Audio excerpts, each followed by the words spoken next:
আরেকটা পার্কে আসছে। না ভাই, আমরা জাতীয় সংসদ ভবনের সামনে। বলেন কি?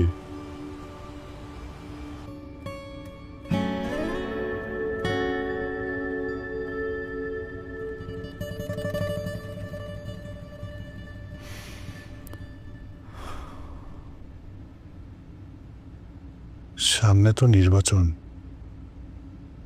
যেদিন অধিবেশন বসবে সেদিন যদি একটু আসতে পারতাম। আমি তো আর দেখতে পাবো না,